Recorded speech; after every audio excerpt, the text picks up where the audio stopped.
two, three.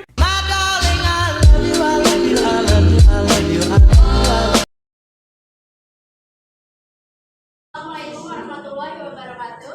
Waalaikumsalam warahmatullahi wabarakatuh. Kami dari kelompok 2 akan mempresentasikan tentang teori perilaku konsumen. Sebelumnya, dari kelompok 2 itu beranggotakan saya sendiri, Afifah Mufida, dan juga Tania Sangriala Putri, dan terakhir Ahmad Asabi. Halo. Halo.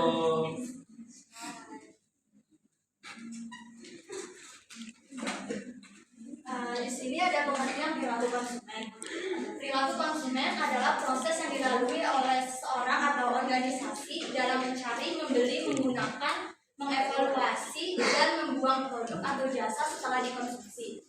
Untuk memenuhi kebutuhannya, perilaku konsumen akan diperlihatkan dalam beberapa tahap, yaitu tahap sebelum pembelian, pembelian, dan setelah pembelian. Menurut para ahli, David Lawler, perilaku konsumen dapat didefinisikan sebagai proses pengambilan keputusan dan aktivitas individu secara fisik yang dilibatkan dalam mengevaluasi, memperoleh, menggunakan atau dapat mempergunakan barang-barang atau jasa. Di sini ada macam-macam teori perilaku konsumen. Yang pertama itu ada teori ekonomi mikro. Kepuasan ini sebanding atau lebih besar dengan marginal utility yang diturunkan dari pengeluaran yang sama untuk beberapa produk yang lainnya. Yang kedua ada teori psikologis. Teori ini berdasarkan faktor-faktor psikologis individu yang dipengaruhi oleh kekuatan-kekuatan lingkungan. Bidang psikologis ini sangat kompleks dalam menganalisis perilaku konsumen karena proses mental tidak dapat diamati secara langsung. Yang ketiga ada teori antropologis. Teori ini menekankan perilaku pembelian dari suatu kelompok masyarakat yang ruang lingkupnya sangat luas, seperti kebudayaan, kelas-kelas sosial, dan sebagainya.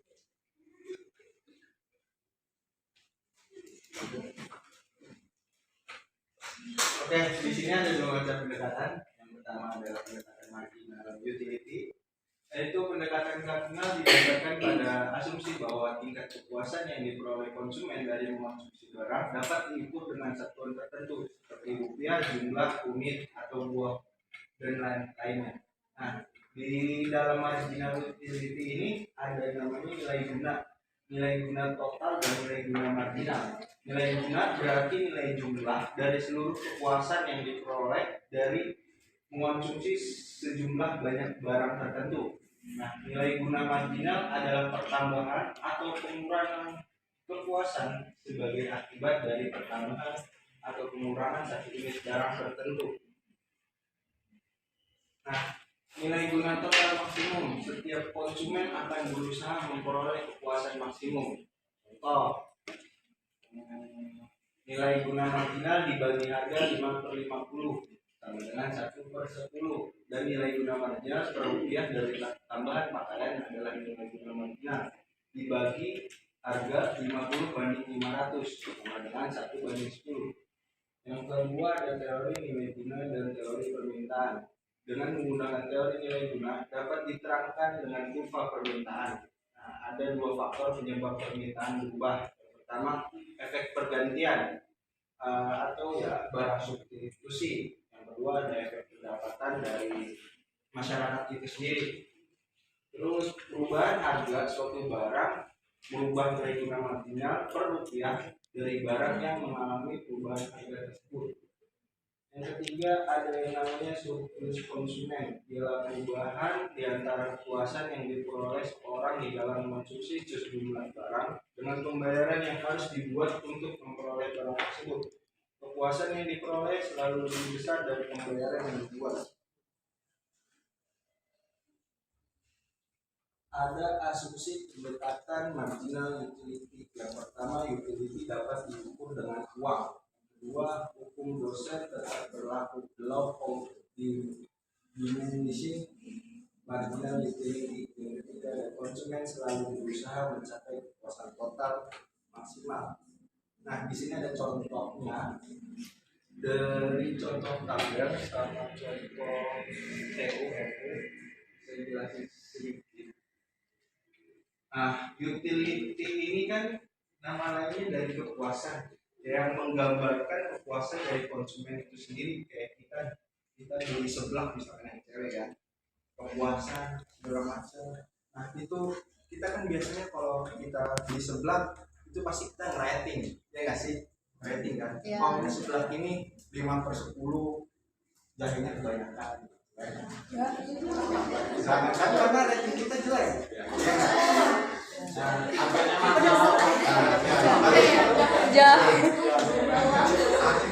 Nah, kalau kita lihat dari tabel pertama di sini ada total utility sama marginal utility. Nah, misalkan Nova, yang cek aja. Siapa Mira beli seblak 1 mangkok, ya kan? Wih, total kepuasannya 30. Marginal utility ini istilahnya angka kepuasan diri kita sendiri lah. Terus si Mira ini masih kurang puas nih 1 mangkok nih, nambahlah 2 mangkok. Rakus dong gue. Total kepuasannya nambah jadi 50. Nah, marginal utility-nya kenapa turun? Karena dia udah mulai bosan. Nah, nambah terus mangkok ketiga, ya kan? Mangkok ketiga. Tapi total kepuasannya dia nambah. Nah, ininya turun marginal utility. Nah, dari sini ini bisa kita asumsikan kenapa ini bisa turun karena adanya the law of dimension marginal utility. Semakin banyak jumlah barang yang kita konsumsi, pasti marginal utility-nya turun. Nah, di sini ada dua tabel. Ini apa sih namanya? Garis TU sama MU. Ini kuantitinya, jumlah yang kita beli. Kalau misalkan kurva TU, dia makin lama kita makin nambah, dia jumlahnya makin naik. Tapi ada di saat kurva ini dia sejajar. Nah, ini namanya sudah mulai bosan. Tapi dia turun. Nah, itu udah enak, Nah, ini ada marginal utility. Kenapa dia kurvanya ke bawah? Karena nilai kepuasannya makin turun. Makin turun kan makin minus. Ya nggak? Ya, betul.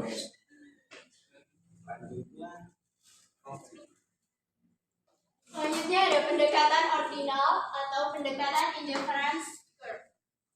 Bahwa kepuasan bisa diukur. Anggapan yang diperlukan adalah bahwa tingkat kepuasan konsumen bisa dikatakan lebih tinggi atau lebih rendah tanpa mengatakan lebih tinggi rendahnya sehingga utility bersifat ordinal.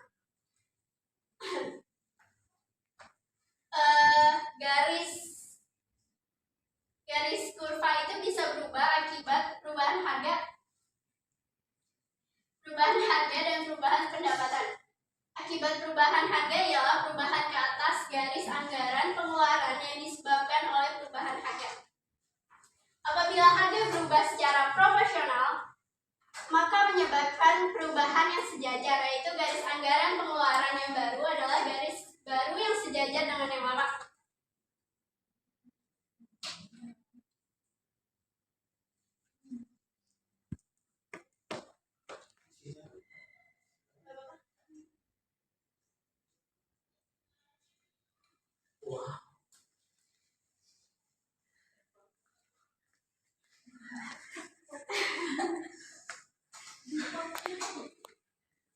Ini makanan. Kalau pendekatan ordinal itu pakainya 2 barang ya. Kalau di MU kan tadi cuma 1 barang sebelah. Kalau di sini 2 barang kayak pembanding loh. Contohnya apa, Pak? Ya ini. Contohnya 2 barangnya itu makanan sama pakaian. Untuk pertanyaan nanti di sesi terakhir ya, Pak. Oke. Jadi kalau misalnya harga mungkin harga awalnya itu berapa ya?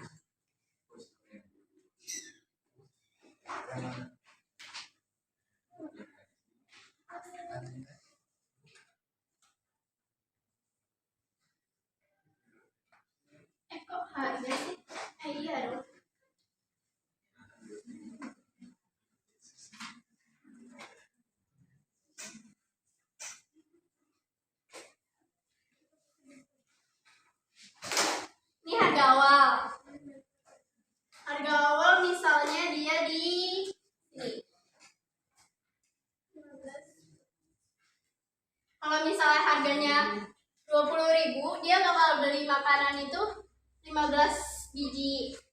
buat di pakaiannya, dia bakal beli 10 biji. Kalau harganya 30.000, sedangkan kalau misalnya harga pakaiannya nambah jadi 40, itu jadinya pakaiannya jadinya 5. Karena kalau di perubahan harga ini dia nggak bakal kayak misalnya makanannya itu turun lagi, karena nggak mungkin dia ngerendahin kebutuhan pokoknya, jadi dia lebih ngerendahin pakaian sekunder kan, pakaian itu. Oke, next. Akibat perubahan pendapatan ialah akibat dari perubahan pendapatan konsumen ke atas kemampuannya untuk membeli makanan dan pakaian. Ya, teorinya sama aja. Kalau misalnya pendapatannya dia bertambah, dia bakal beli lebih banyak pakaian, karena makanan mungkin kalau bukan makanan pokok dia nggak bakal menimbun ya. Jadi mungkin makanan akan tetap. Kepuasan total maksimum dengan diketahui cita rasa konsumen, kurva kepuasan konsumen, dan berbagai gabungan barang yang mungkin dibeli konsumen atau garis anggaran. Maka untuk mencapai kepuasan total maksimum perlu digambarkan garis anggaran pengeluaran dan peta kepuasan sama yang dibuat kurva atau gambar menjadi satu. Sedangkan syarat seorang konsumen akan mencapai kepuasan total apabila dia mencapai titik keseimbangan, di mana kurva indifferent menyinggung garis anggaran.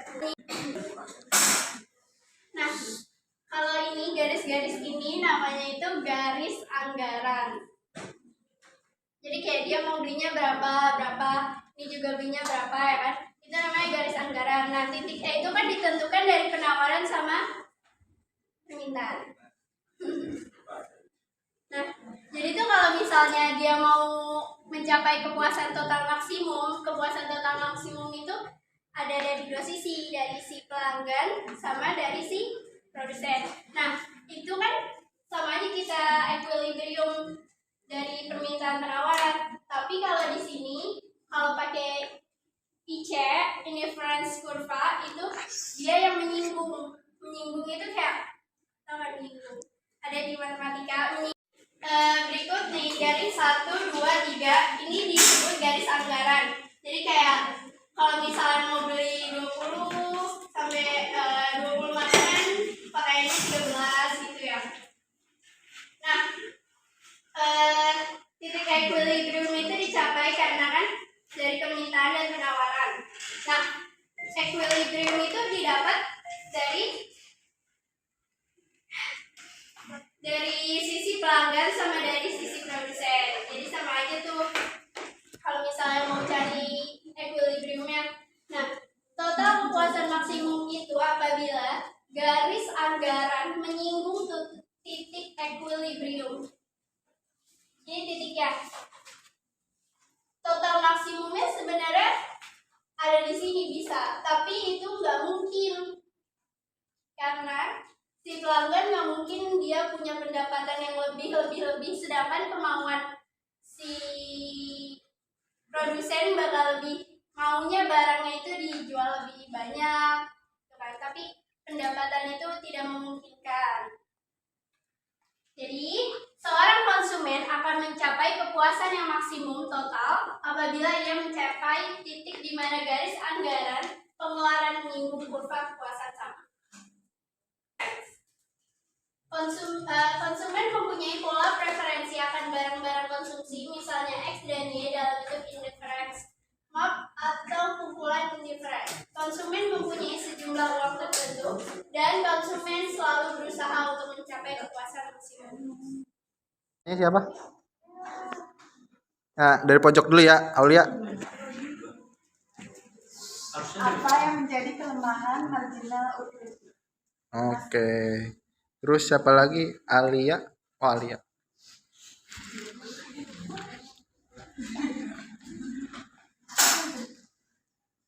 Bagaimana perubahan harga dan kuantitas barang mempengaruhi surplus konsumen? Saya Sadiani dari Kom menanyakan bagaimana kurva apakah interferensi itu digunakan atau diterapkan dalam analisis perilaku konsumen. Oke, terima kasih. Dari kelompok 5, permintaannya adalah contoh pendekatan marginal utility kardinal yang kalian ketahui. Oke, Ki. Saya Syauki Lakma dari kelompok 6. Tadi kan udah dijelasin tuh kalau salah satu asumsi pendekatan MU tuh konsumen selalu berusaha mencapai kepuasan total yang maksimal. Nah, pertanyaannya itu apabila konsumen tidak berhasil mencapai kepuasannya walaupun sudah berusaha, maka apa yang harus dilakukan konsumen tersebut agar kepuasan totalnya dapat terjadi walaupun dia tidak berhasil? Oke, terima kasih. Saya dari kelompok 7 ingin bertanya, apakah gaya hidup konsumen berpengaruh terhadap pemilihan suatu produk, ya atau enggak? Tolong dijelaskan. Terima kasih. Oke, terima kasih. Saya Susanila Febriani dari kelompok 8 ingin bertanya, dalam pendekatan kardinal kan kepuasan bisa diukur dengan uang, dalam artian kan bisa kita ambil itu pada dimulai. Namun dalam pendekatan kardinal mengapa tidak boleh diukur? Oke. Lestari dari kelompok 9, tadi disampaikan di presentasi bahwa anggapan yang diperlukan adalah bahwa tingkat kepuasan konsumen bisa dikatakan lebih tinggi atau lebih rendah tanpa mengatakan berapa tingginya atau rendahnya. Maksud dari kata berapa lebih tingginya atau rendahnya itu apa? Apakah itu maksudnya barang yang kita konsumsi, bentuk yang kita konsumsi, atau apa? Oke, terima Saya Emali Alfi dari kelompok 12 ingin bertanya, melalui pendekatan apakah seorang konsumen menentukan pilihan dalam suatu pembelian? Saya dari kelompok 10, saya izin bertanya, apa yang dimaksud dengan nilai pakai dan nilai tukar dalam perilaku konsumen? Oke, terima kasih. Saya akan menjawab pertanyaan dari Aulia kelompok 4. Apa yang menjadi kelemahan pendekatan marginal utility itu menganggap nilai utility atau kepuasan dapat diukur dengan angka-angka. Sudah paham? Saya akan menjawab pertanyaan Azahra dalam teori perilaku konsumen yang tadi ditanyain. Yang ditanya itu persamaan teori psikologi dengan antropologi. Kalau ada contohnya, silakan contohnya. Nah, dari penjelasan di sini aja nggak ada persamaannya, karena ini lebih ke faktor jiwanya. Kalau ini lebih ke pengaruh budayanya atau lingkungannya. Ya, jadi nggak ada contohnya ya, persamaannya nggak ada, ya contohnya otomatis nggak ada. Oke? Terus ada pertanyaan dari Alia kelompok 3. Bagaimana perubahan harga dan kuantitas barang mempengaruhi surplus konsumen? Itu saya di sini bagaimana perubahan harga itu apabila harganya lebih tinggi dari harga keseimbangan pasar. Jadi Alia gimana? Oke, terima kasih. Terus selanjutnya ada dari pertanyaan kelompok 5 dari Naufal. Berikan contoh pendekatan marginal utility yang saya ketahui. Ya, dari marginal utility kita udah tahu kan artinya marginal utility itu suatu total kepuasan. Nah, marginal utility ini sebenarnya ada 3 aspek: marginal utility negatif, marginal utility nol, dan marginal utility positif. Nah, jadi dari Novel mau ditanya contoh dari marginal yang mana? Yang kalian ketahui aja. Oke, contohnya marginal utility positif nih. Kalau kita beli 1 dus kopi, kopi apa mbak? Kopi kapal api lah ya. Lu senang ngopi, pasti puas dong tingkatnya. Ya nggak? Tingkat kepuasan, wah gue bisa ngopi banyak nih, ya kan? Nah itu juga termasuk dari marginal utility. Nah, tapi contoh dari marginal utility positifnya apa nih? Ketika lu ngebagi kopi lu ke keluarga lu, nah itu namanya lu ngebagi kepuasan yang baik gitu ke keluarga lu. Ngasih bapak lu kopi, wah bapak lu senang gitu, bapak lu puas, ngasih jajan lu lebih gitu. Contoh dari gue sih gitu Pak. Yang selanjutnya saya akan menjawab pertanyaan dari Isya kelompok 11. Bagaimana kurva indiferensi digunakan atau diterapkan dalam analisis perilaku konsumen?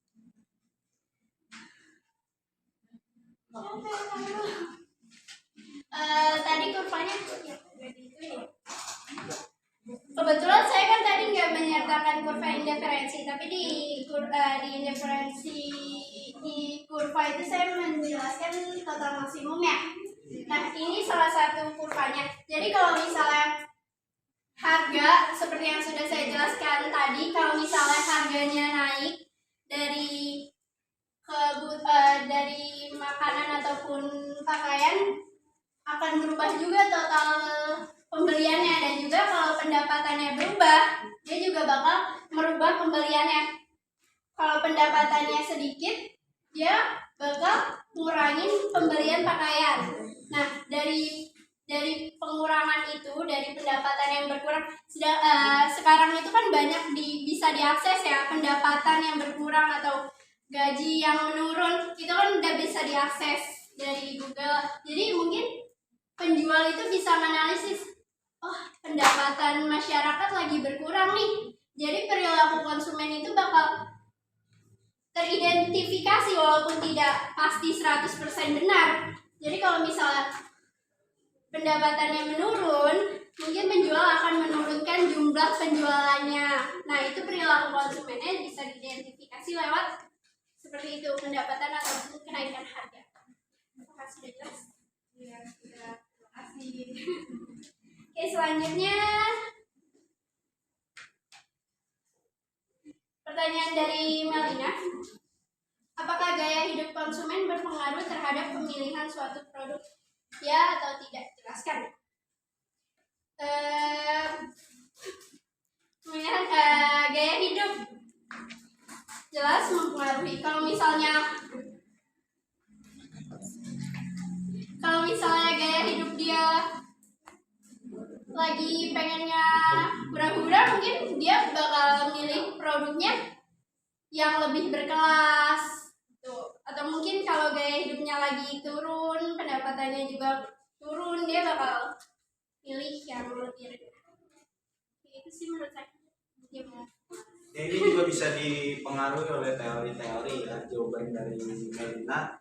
Ya, ada teori psikologi sama antropologi ya, tergantung dari pertanyaan tadi apa? Gaya hidup. Ya udah. Nah, tergantung dari lingkungan sama kebudayaannya. Udah gitu sih. Oke, selanjutnya Assalamualaikum warahmatullahi wabarakatuh. saya akan menjawab pertanyaan dari Elsa ya, dari kelompok 8. Kenapa di pendekatan kardinal kepuasan itu bisa diukur dengan uang, akan tetapi di pendekatan ordinal kepuasan tidak bisa? Pertanyaan ini. Oke, sorry, pertanyaannya itu kan direvisi ya sama Elsa.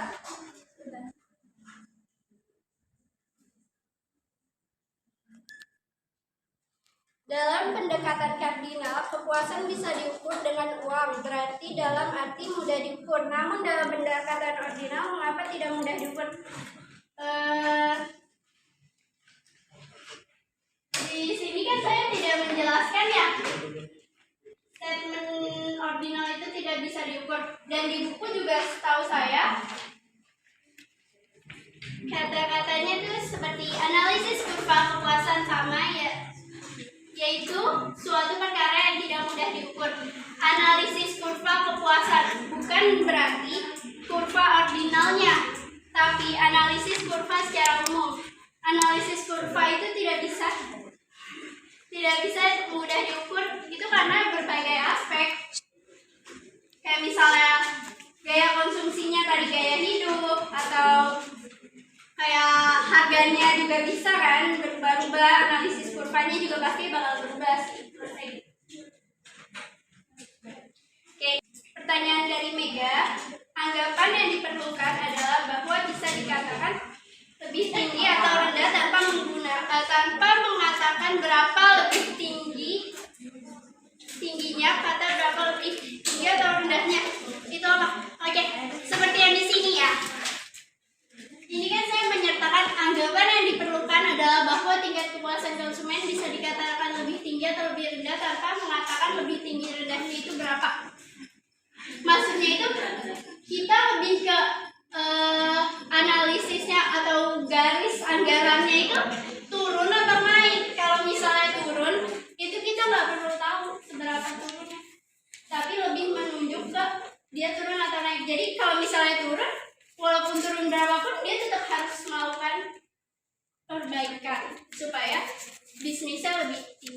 lebih maju.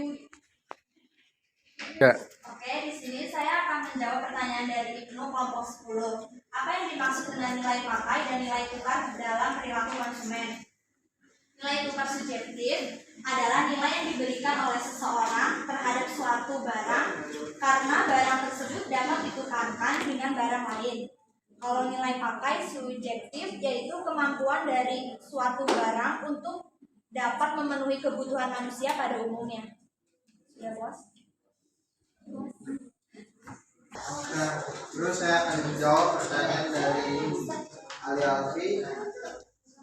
Melalui pendekatan apakah seorang konsumen menentukan pilihan dalam suatu pembelian. Nah, kita bisa lihat lagi dari pengertian konsumen. Perilaku konsumen adalah proses yang dilalui seorang organisasi dalam mencari, membeli, dan menggunakan.